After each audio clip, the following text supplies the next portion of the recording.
فرماتے ہیں کہ بچے تھے گھر میں 6-7، غربت تھی، کام ملتا کوئی نہیں تھا، اور میں کام چور نہیں تھا، کام ڈھونڈتا تھا، پر اللہ کی قدرت کے کام نہیں ملتا تھا۔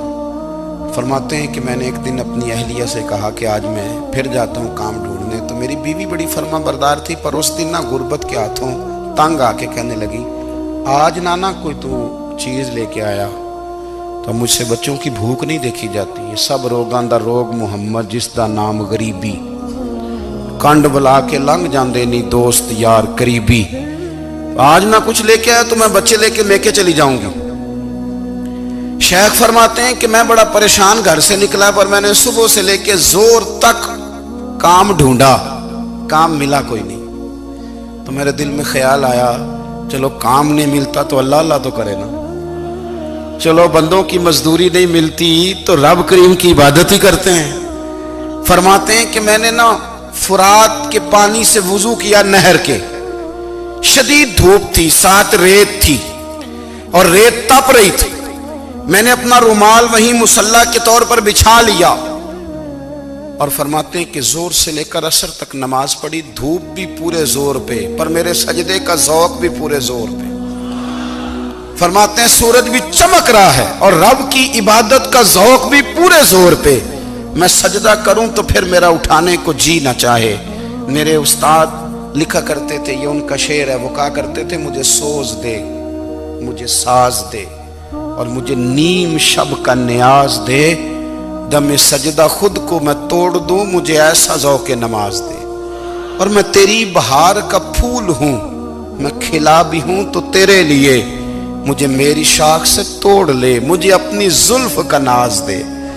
بھائی فرماتے ہیں کہ عصر تک میں نے نفل پڑھے، دل ڈھلنے لگا، عصر کی نماز پڑھی اور میں وہاں سے چلا۔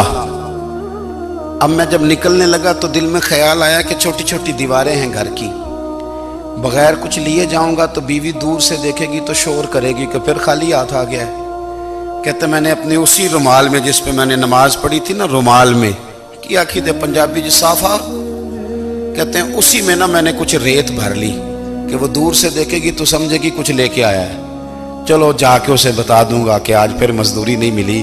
کہتے ہیں وہ ریت لے کر جب میں گھر میں گیا تو پہلے بیوی دروازے پہ کھڑی ہوتی تھی، پوچھتی تھی خالی ہاتھ آ گئے ہو؟ آج میں نے دیکھا تو ہے ہی کوئی نہیں۔ فرماتے ہیں میں اندر داخل ہوا، سلام لیے، کونے میں نے وہ رومال رکھ دیا اور میں نے آواز دی کہ بھلی مانس کہاں ہو؟ تو وہ کہنے لگی آپ منہ ہاتھ دھو لیں، میں روٹی لے کے آئی۔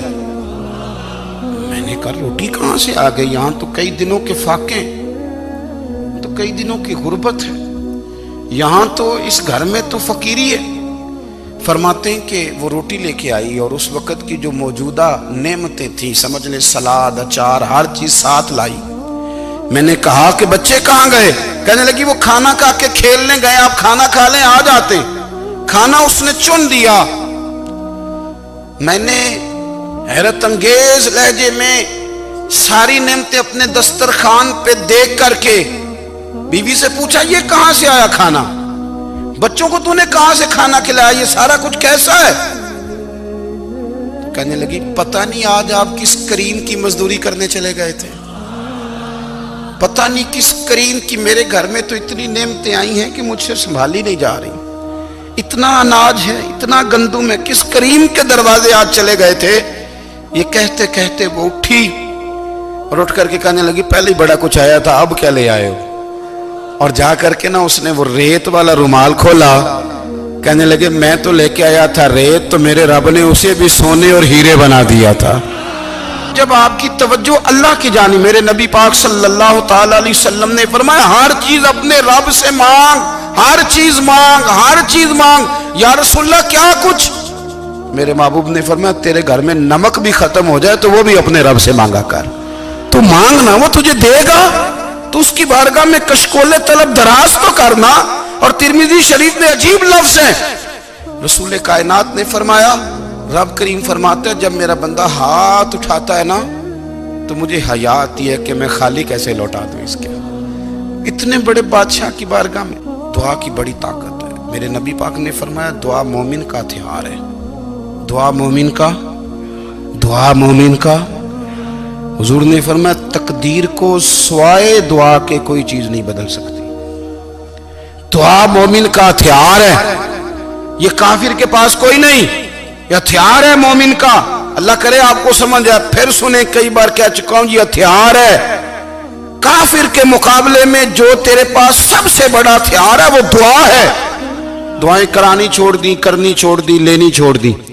حضرت سیدنا انس بن مالک رضی اللہ تعالیٰ عنہ فرمایا کرتے تھے میں نے وہ رنگ دیکھا ہے جب حضور دعا مانگتے تھے اور حضور کی مقدس آنکھوں میں آنسو بھی ساتھ ہی بہا کرتے تھے. میں نے وہ انداز دیکھا ہے. بھائی اپنا مصلی کا، عبادت کا، وظائف کا، اللہ اللہ کا سلسلہ اس کو مضبوط کرے.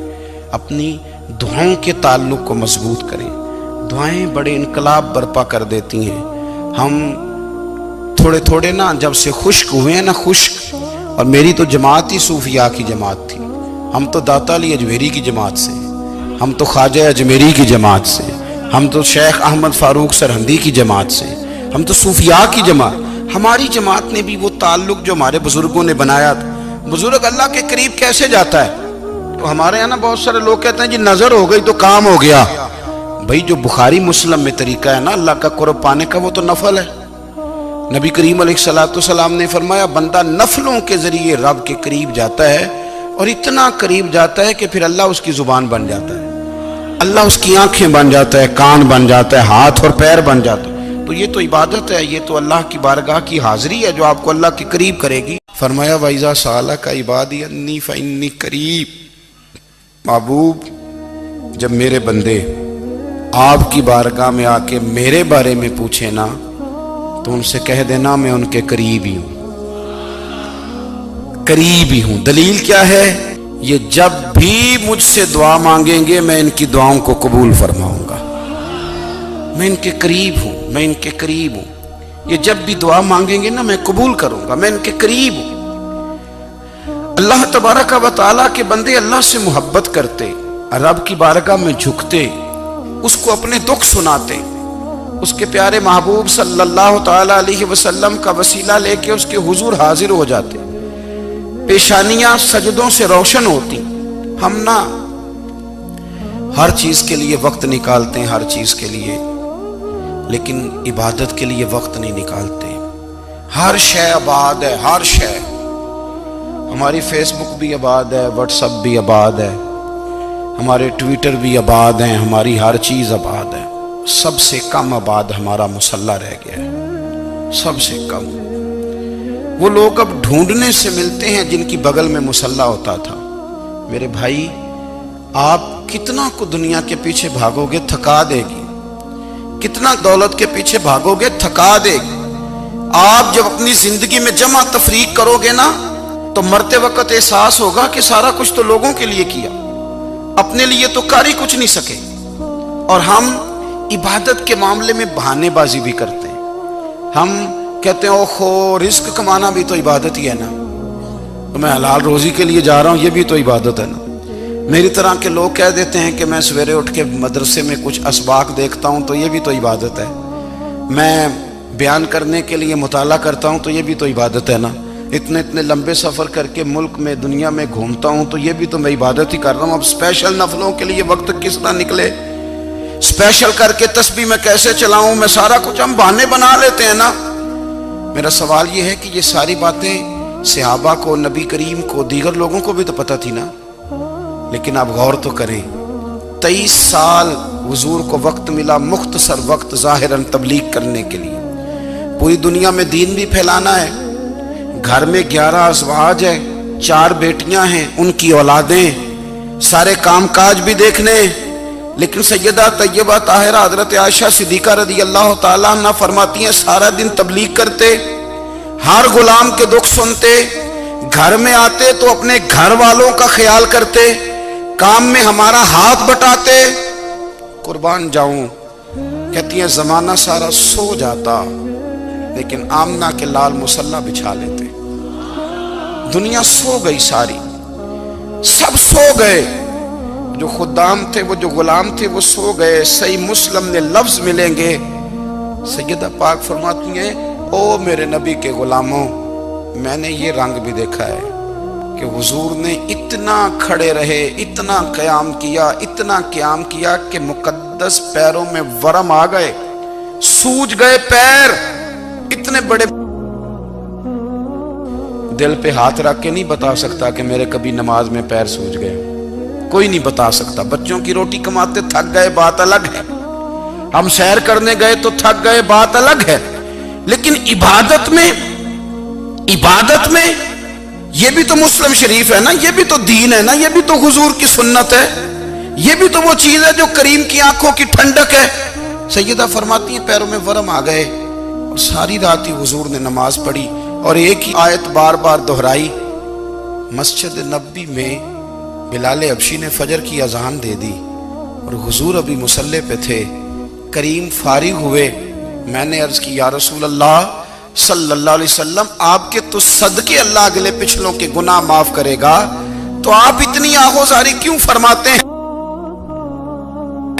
آپ تو شفیع ہیں، آپ تو انبیاء کے امام ہیں۔ تو حضور نے فرمایا عائشہ تم نے گنوایا ہے نا میرے اللہ کی مجھ پر کتنی رحمت ہے، افلا اکون عبدا شکورا، فرمایا اگر اس نے اتنی نعمتیں دی ہیں تو کیا میں اس کا شکر گزار بندہ نہ بنوں؟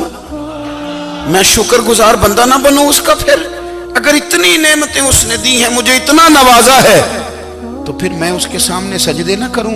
او میرے بھائی، بڑے قابل فخر لوگ ہیں ہم کہ ہم نبی پاک کے غلام ہیں، ہم قابل فخر ہیں کہ نبی کریم کے غلام ہیں۔ کیا کبھی اس غلامی کے شکرانے میں بھی 2 نفل پڑھے کہ یا اللہ تیرا شکر ہے تو نے ہمیں حضور کا غلام بنایا ہے؟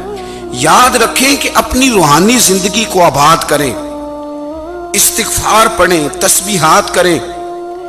حضرت عبداللہ ابن عمر رضی اللہ تعالیٰ عنہ حضرت عمر کے صاحبزادے، مکہ مکرمہ میں ان کی قبر ہے۔ میں نے جب انہیں پڑھا تو مجھے ان سے بڑا پیار ہو گیا، لیکن آپ کو پتہ ہے وہاں جا کے کسی شخص کا مزار تلاش کرنا یا پوچھنا ایک مشکل کام ہوتا ہے۔ تو ایک دفعہ میں مکہ شریف میں حاضر تھا، تو ایک گاڑی والا ڈرائیور مجھے کہنے لگا کہ مولانا میں آپ کو جانتا ہوں، مجھے آپ سے محبت ہے، ایک بات بتاؤں آپ کو؟ میں نے کہا بتاؤ۔ کہنے لگے حضرت عبداللہ ابن عمر کی قبر دیکھنی ہے۔ میں نے کہا یہ تو نہیں کہہ رہا، یہ کسی نے بندوبست کرایا ہے، یہ اللہ نے تیرے دل میں بات ڈالی ہے، یہ ہو گیا تو لے چل مجھے۔ حضرت عبداللہ ابن عمر کو نبی پاک نے فرمایا تھا راجل صالح، یہ نیک بندہ ہے، یہ متقی آدمی۔ حضرت عبداللہ ابن عمر رضی اللہ تعالیٰ عنہ سیدنا فاروق اعظم رضی اللہ تعالیٰ عنہ کے صاحبزادے ہیں، اور ان کی ہمشیرہ سیدہ حفصہ رضی اللہ تعالیٰ عنہ حضور کی زوجہ محترمہ ہے۔ ایک دن اپنی ہمشیرہ سے کہنے لگے کہ نبی کریم صلی اللہ تعالیٰ علیہ وسلم گھر میں آئے نا، اور اگر حضور غم امت میں پریشان نہ ہوں، طبیعت کو حشاش بشاش دیکھو، تو ذرا پوچھنا تو صحیح حضور کا میرے بارے میں کیا خیال ہے، پوچھنا تو صحیح کہ کریم کی بارگاہ میں میرا کیا مقام ہے، میرے بارے میں حضور کیا فرماتے ہیں۔ اب بہن کو کام بتائے، اور بتائے بھی بھائی، اور کوئی بہن وہ کام نہ کرے، یہ تاریخ میں ہوتا نہیں۔ حضرت عمر فاروق رضی اللہ تعالیٰ عنہ کی صاحبزادی ام المومنین رضی اللہ تعالیٰ عنہ فرماتی ہیں کہ میں تو بس منتظر تھی، انہوں نے تو کہا تھا نا کہ اگر تم حشاش بشاش دیکھو تو بات کرنا، لیکن حضور تشریف لائے، میری باری تھی، میرے گھر تشریف لائے، کھانا پیش کیا تو فوراً میں نے عرض کی حضور ایک بات پوچھنی تھی۔ تو حضور نے فرمایا پوچھئے۔ میں نے عرض کی حضور میرے بھائی عبداللہ ابن عمر کے بارے میں آپ کا کیا خیال ہے؟ نوجوانوں میری بات پہ غور کرنا، میرے بھائی کے بارے میں آپ کا کیا خیال ہے؟ تو نبی کریم صلی اللہ تعالیٰ علیہ وآلہ وسلم نے میری طرف دیکھا، اور پھر حضور زیر لب تھوڑا مسکرائے، اور بریلی کے امام کہتے ہیں کہ حضور مسکرا دیتے تھے نا تو جو بڑا دکھی ہوتا تھا وہ بھی ہنس پڑتا تھا۔ اب سوال پیدا ہوتا تھا کہ پھر تو اس مسکراہٹ کے لیے انتظار کرنا پڑتا ہوگا کئی مہینے کہ حضور مسکرائیں تو رونے والے ہنسیں، تو اعلیٰ حضرت فرماتے ہیں نہیں، انتظار نہیں کرنا پڑتا، یہ مسکراتے رہنا تو حضور کی عادت ہے۔ جس کی تسکین سے روتے ہوئے ہنس پڑے، اس تبسم کی عادت پہ لاکھوں سلام۔ یعنی یہ تو عادت ہے حضور کی مسکراتے رہنا، اس کے لیے انتظار نہیں کرنا پڑتا۔ بھائیو آپ خیال رکھیں گے، غور کریں گے، حضرت عبداللہ ابن عمر رضی اللہ تعالیٰ عنہ کے بارے میں پوچھا تو سیدہ فرماتی ہیں کہ نبی کریم صلی اللہ تعالیٰ علیہ وسلم نہ زیر لب مسکرائے اور فرمایا حفصہ تیرا بھائی ہے تو اچھا، لیکن میں نے سنا ہے کہ عشاء کی نماز پڑھتا ہے تو فجر تک سویا ہی رہتا ہے۔ او نوجوانوں، 10 بجے تک سونے کی بات نہیں ہوئی، 9 بجے تک سونے کی بات نہیں ہوئی، 11 بجے اٹھنے کی بات نہیں۔ حضور فرمانے لگے میں نے سنا ہے کہ عشاء کی نماز پڑھ کے سو جاتا ہے اور فجر تک سویا ہی رہتا ہے، اسے چاہیے کہ تہجد کے وقت اٹھا کرے، اللہ کی بارگاہ میں حاضر ہوا کرے، آہوزاری کرے، سجدے کرے، عبادت کرے، اٹھتا ہے اور فجر میں جا کے اٹھتا ہے۔ حضرت جناب حفصہ رضی اللہ تعالیٰ عنہ کہتی ہے میں نے جناب عبداللہ ابن عمر کو پیغام دیا اور میں نے کہا میرے جوان بھائی سن۔ نبی پاک نے فرمایا ہے تو اچھا پر تہجد میں نہیں اٹھتا، نفل نہیں پڑھتا۔ او میری ملت کے جوانوں، مزہ نہیں آ جاتا جب ساری دنیا سوئی ہو، ساری دنیا، اور بستر بھی گرم ہو اور نیند بھی پورا غلبہ کر رہی ہو، اور اچانک گھنٹی بجے دماغ میں، آنکھ کھلے، گھڑی پہ نظر پڑے، 3:30 4 بجے کا پیغام گھڑی بتائے، اور کوئی چڑھتی جوانی والا اٹھ کے وضو کرے، اور جب وہ مصلی کھول کے بچھائے تو مدینے والے محبوب کہتے ہیں کہ ہر نماز پہ رب ثواب دیتا ہے، اور جو اٹھ کے تہجد کی نماز پڑھے اسے دیکھ کے تو رب مسکراتا ہے، جو اس کی شان کے لائق ہے، جو اس کی شان کے لائق، وہ مسکراتا ہے، خوش ہوتا ہے کہ میرا بندہ تہجد میں اٹھ گیا، وہ مسکراتا ہے۔ کاش ہماری صبحیں کبھی اپنے مالک کے نام ہو جائیں۔